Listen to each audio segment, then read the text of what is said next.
بسم اللہ الرحمن الرحیم۔ آج ہم حضور کے بڑے ہی پیارے صحابی حضرت ابو ہریرہ رضی اللہ تعالی عنہ کے متعلق بات کریں گے۔ آپ کا نام زمانہ کفر میں جب آپ نے ابھی اسلام قبول نہیں کیا تھا تو عبد الشمس تھا، اور اسلام جب قبول کیا اللہ کے پیارے محبوب کریم علیہ الصلاۃ والسلام کے غلام بن گئے تو اسلام میں آپ کا نام عبد الرحمن ابن سحر دوسی ہے۔ خیبر کے سال اسلام لائے، 4 سال سفر و حضر میں حضور صلی اللہ تعالی علیہ وسلم کے ہمراہ سایہ کی طرح رہے۔ آپ کو بلی بڑی پیاری تھی، حتیٰ کہ ایک بار اپنی آستین میں بلی لیے ہوئے تھے۔ اللہ کے پیارے محبوب کریم علیہ الصلاۃ والسلام نے فرمایا، تم ابو ہریرہ یعنی بلیوں والے ہو۔ تب آپ اس کنیت سے مشہور ہو گئے، اور آپ کا نام کم لیا جاتا تھا، بلکہ آپ کی جو کنیت جو اللہ کے پیارے محبوب کریم علیہ الصلاۃ والسلام نے عطا کی ابو ہریرہ، وہ اتنی مشہور ہو گئی کہ آج بھی اکثر لوگ آپ کے نام سے واقف بالکل بھی نہیں ہیں، اور دیگر احادیث کی کتابوں میں بھی جو آپ نے روایات کی ہیں ان میں ابو ہریرہ کا لفظ ہی آتا ہے، چونکہ یہ کنیت اللہ کے محبوب نے عطا کی تھی، اور یہ کنیت اتنی مشہور ہوئی کہ آپ ابو ہریرہ کے نام سے ہی منسوب ہو گئے۔ مدینہ منورہ میں سن 35 ہجری میں وفات ہوئی، جنت البقیع میں دفن ہوئے، 87 سال عمر ہوئی۔ غضب کا آپ کا حافظہ تھا، آپ سے 4364 حدیثیں مروی ہیں، جن کی آپ راوی ہیں۔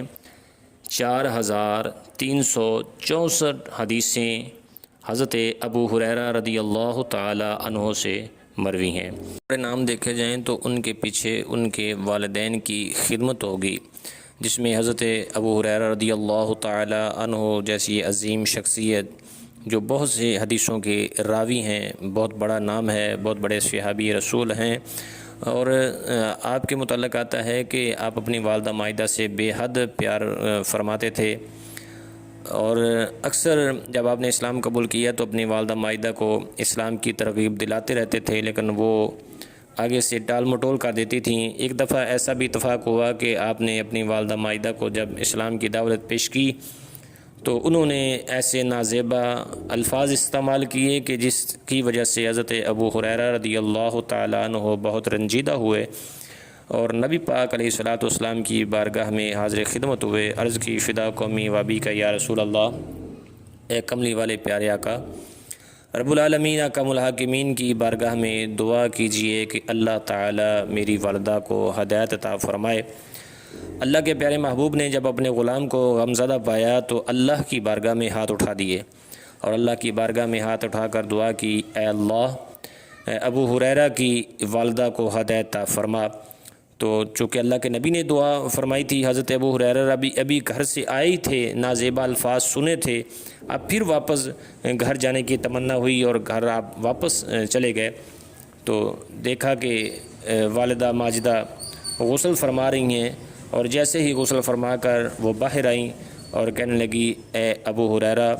میں گواہی دیتی ہوں، اشہد ان لا الہ الا اللہ وحدہ لا شریک لہ